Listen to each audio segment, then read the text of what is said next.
जिन्नात दुनिया भर में एक बड़ा मकबूल मौजू रहा है और सदियों से, क्योंकि हर मज़हब की किताब और जितनी भी तारीख़ लिखी गई है इस दुनिया के बारे में, उसमें कहीं न कहीं मफ़ूक़ुल फ़ितरत कौम यानी जिन्नात के बारे में तसव्वुरात मौजूद हैं, वाक़यात मौजूद हैं। और मज़हबी किताबों के अंदर तो ये बात दर्ज है और इस्लाम में इसकी वाज़िह तौर पर तारीख़ भी मौजूद है कि जिन्नात सबसे पहले इस दुनिया पर, इस ज़मीन पर मौजूद थे। और इसी हवाले से जो भी आज तक तहकीकात की गई हैं, उस हवाले से अगर देखा जाए तो ख़ास तौर पर इसराइल के हवाले से अगर देखा जाए, तो वो पुरानी जितनी भी तारीख़ है जिन्नात की उसको दोहराते रहते हैं, बहुत ज़्यादा उन्होंने तहकीक की है। और दुनिया के हर हिस्से में जिन्नात को काबू करने के भी तरीके हमेशा से अलग-अलग रहे हैं। लेकिन एक बात हमेशा से मुश्तरक है कि हर मज़हब और सकाफ़त में दुआ, मंतर या फिर रूहानी ताकत के ज़रिए ही जिन्नात को काबू करने की कोशिशें की जाती हैं। कई बार ऐसा होता है कि जिन्नात खुद भी किसी के साथ अपना ताल्लुक़ कायम कर लेते हैं, लेकिन उसके साथ जिसका ऑरा बहुत ज़्यादा मज़बूत होता है, जिसकी रूहानी क़ुव्वत जिसके अंदर कुदरती तौर पर मौजूद होती है। दोस्तों, आज की वीडियो में मैं आपको बताने लगा हूँ कि 10 ऐसे मुल्क जहाँ पर जिन्नात को किस तरीके से काबू किया जाता है और वहाँ जिन्नात के हवाले से क्या तसव्वुरात पाए जाते हैं, ये मुख्तसर तौर पर मैं बताता चलूँ, ताकि जिन्नात का इल्म जो लोग जानना चाह रहे होते हैं, उनकी मालूमात में भी इज़ाफ़ा हो, सिर्फ़ एक तालिब इल्म की हैसियत से। सबसे पहले मैं आपको बताना चाहता हूँ कि ईसाईयत में जिन्नात को काबू करने का ज़्यादातर जो एक मकबूल तरीका है, वो ये है कि पादरियों को अपना मेंटोर बनाते हैं और उनकी मदद से जिन्नात को काबू करने के लिए जो मशक़ें करते हैं, वो बहुत ज़्यादा हैं। और इस हवाले से आपको ये भी मैं बता दूँ कि ईसाई जितने भी अमल होते हैं, वो अपने मज़हबी तरीके के अलावा भी काला इल्म हासिल करके जिन्नात को काबू करने के भी तरीके अख्तियार करते हैं। जो पादरियों में मकबूल तरीन जिन्नात को काबू करने का इल्म है, वो एक्ज़ॉर्सिज़्म कहलाता है। ये लोग बाइबल की दुआएँ पढ़ते हैं, सलीब, मुक़द्दस पानी यानी होली वाटर और यीशु मसीह के नाम की कसम देकर जिन्नात को निकालते भी हैं और काबू भी करते हैं। लेकिन इससे पहले वो अरसा दराज तक मशक़ें करते हैं और इसके लिए वो जंगलों, बियाबानों में भी और बड़े-बड़े कलीसियाओं के पुराने ख़ास तौर पर जितने भी कदीमी कलीसिया होते हैं, वहाँ जाकर अपने एक मख़सूस अंदाज़ में इबादत भी करते हैं और अमलियात भी करते हैं और इसके लिए वो जानवरों की कुर्बानियाँ भी देते हैं। दूसरा जो सबसे इस वक़्त अगर देखा जाए, जो यहूदी जो हैं, वो जिन्नात को काबू करने के हवाले से बड़े मकबूल रहे हैं। और सबसे पहले अगर देखा जाए, उनकी चूँकि यहूदियों की निस्बत जो है हज़रत सलमान अलैहिस्सलाम से है, जो जिन्नात के भी शहंशाह थे, जिन्नात पर भी वो हुक्मरान थे और जिन्नात उनके ताबे थे। और वहीं से फिर हज़रत सलमान अलैहिस्सलाम के दौर से भी यहूदियों के यहाँ कबाला इल्म जो था, उसने फ़रोग़ हासिल किया था। यहूदी रवायात में जो जिन्नात को शिदीम कहा जाता है, शिदम भी कहा जाता है। और कबाला के इनके आलम जो होते हैं, वो अब्रानी मंत्र पढ़ते हैं और दुआएँ पढ़कर जिन्नात को काबू करने का दावा करते हैं। इसराइल और मशरिक़ी वुस्ता में ये उनके तरीके बहुत मकबूल हैं और इस हवाले से आपको मैं बता दूँ कि ईरान और दूसरे अरब मुल्कों के अंदर ये बात आम हो चुकी है और बड़ी तहकीक के बाद ये दावा किया जाता है कि इस्राएली फ़ौज ने जिन्नात की एक प्लटून भी तैयार कर रखी है, जिसमें कबाला के बहुत ज़्यादा माहिर हैं और जिन्नात की मदद भी हासिल की जाती है। ईरान के बहुत सारे लीडरों ने इस बात की वज़ाहत की है और ऐसे वाक़यात बयान किए हैं कि ईरान के ख़िलाफ़ इसराइल अपने जिन्नात, जादू टोने को इस्तेमाल करता है और अरब मुल्कों के अंदर भी ये रवायात मिलती हैं और अख़बारात के अंदर भी इसका ज़िक्र किया जाता है कि अपने जितने भी जासूसी नेटवर्क को फैलाने के लिए इसराइली जिन्नात की मदद हासिल करते हैं और अपने अमल बनाते हैं और दूसरे मुल्कों के अंदर जाकर भी अमलियात का इल्म सीखते हैं। इसके लिए मैं खुद भी ये ऐसे वाक़यात सुन चुका हूँ कि बहुत सारे इसराइली जो आमिल हैं, वो पाकिस्तान में भी आते हैं और यहाँ के कई ऐसे तारीख़ी और ख़ास तौर पर यहाँ पर ऐसे बुज़ुर्गान दीन के मज़ारात मौजूद हैं, वहाँ भी जाते हैं। ये मुझे बड़े एक मुस्तनद बंदे ने इस हवाले से बताया था कि इसराइली यहूदी जो हैं, वो पाकिस्तान में आते हैं और जिन्नात पर ख़ास तौर पर उनकी जो रिसर्च है, वो किताबी सूरत में भी बहुत ज़्यादा आम हो चुकी है। हिंदू धर्म में भी जिन्नात को कोई भूत कहता है, कोई प्रीत कहता है और इसी तरह के मुख्तलिफ़ तांत्रिक और आचार या मखसूस किस्म के मंत्रों के ज़रिए से, जिसमें ख़ास तौर पर वो आग की रस्मात के ज़रिए से और हनुमान के चालीसा के ज़रिए से जिन्नात को काबू करने की कोशिश करते हैं। ये उनके मखसूस तरीके हैं और ये अगर देखा जाए, यहूदियों के बाद हिंदू ख़ास तौर पर जिन्नात और शयातीन को काबू करने के लिए मुख्तलिफ़ तरह के जादुई फ़ार्मूले इस्तेमाल करते रहते हैं और इसके लिए वो गहरे पानियों में, गारों में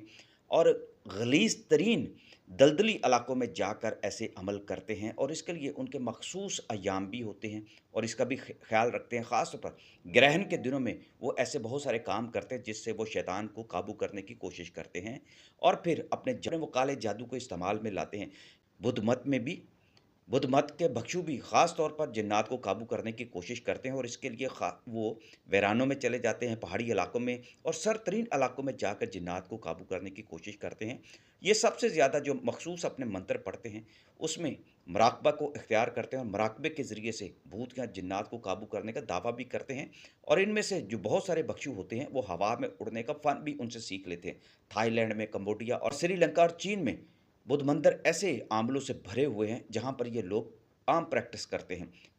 अफ्रीकी जादू और टूने के हवाले से बात की जाए तो ये दुनिया में हमेशा से मकबूल रहा है। अफ्रीकी कबाइल में वोडो और के ज़रिए से जिन्नात को काबू करने का तसव्वुर आम है। इसमें जानवरों की कुर्बानी ये देते हैं और मखसूस ड्रम बजाकर जिन्नात या रूहों को बुलाया जाता है और उनको काबू किया जाता है। ये ड्रम बजाने और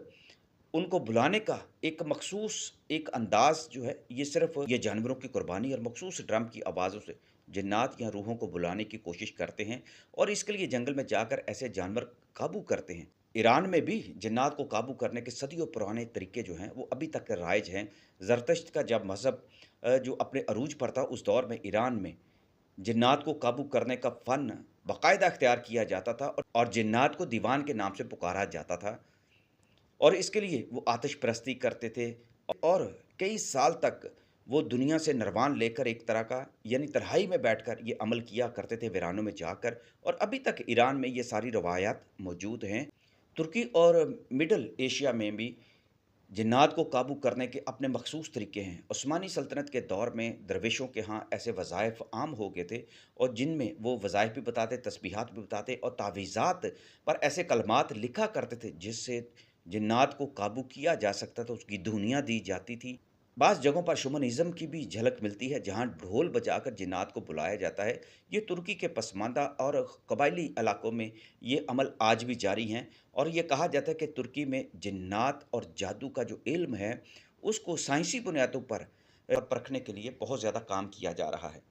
मगरबी दुनिया में जैसा कि ब्लैक मैजिक जो है अकल्ट साइंसेस में आ चुका है और जिन्नात को काबू करने के हवाले से वहाँ बहुत सारे ऐसे मंदिर और कलीसा भी मौजूद हैं। ऐसे मकामात जहाँ पर शैतान के मंदिर भी बन चुके हैं। ये यूरोप, अमेरिका में बहुत ज़्यादा मकबूल। यूरोप और अमेरिका में जिन्नात या रूहों पर काबू पाने के लिए तो जादुई मंत्र जो बड़े मखसूस होते हैं और इसके लिए वो कई मुल्कों के माहिरीन को अपने यहाँ बुलाते और उनसे तालीमात लेते हैं और इसके लिए वो नमक के दायरे भी बनाते हैं, पेंटाग्राम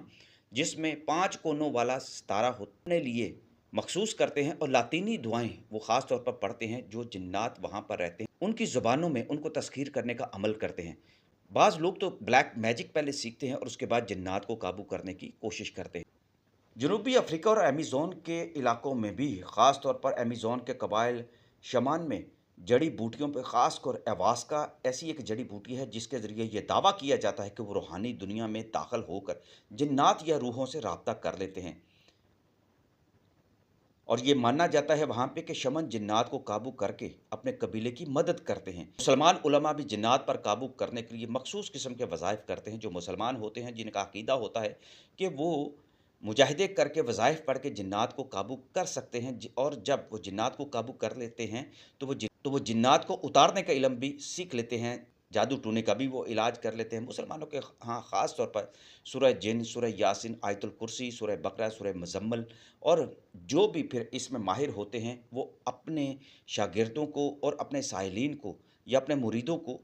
ऐसे वज़ाइफ सिखाते हैं कि जिसके बाद वो मुजाहिदा करके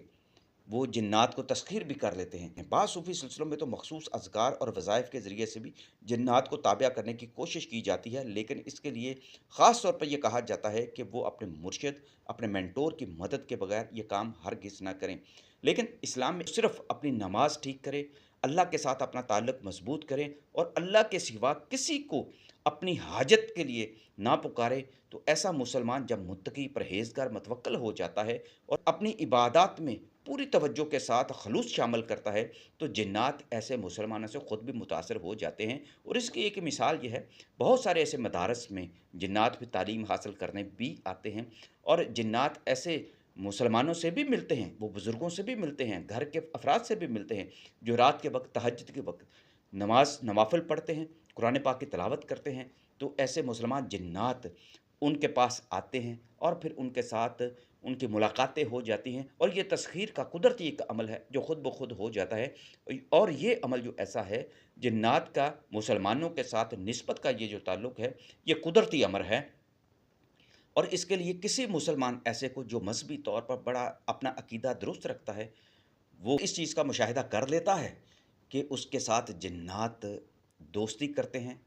और उसके हल्के में रहते हैं, उसके इर्द-गिर्द रहते हैं। तो मेरा ख़्याल दोस्तों, जिन्नात को तस्ख़ीर करने के बजाय अपने आप को खुद तस्ख़ीर करने की कोशिश करनी चाहिए। अपनी इबादत में पक्का और सच्चा होना चाहिए। तो ये जिन्नात क्या, बाकी मख़लूक भी जो है, परिंदे भी जो हैं, वो ऐसे इंसान के जो रूहानी औरे के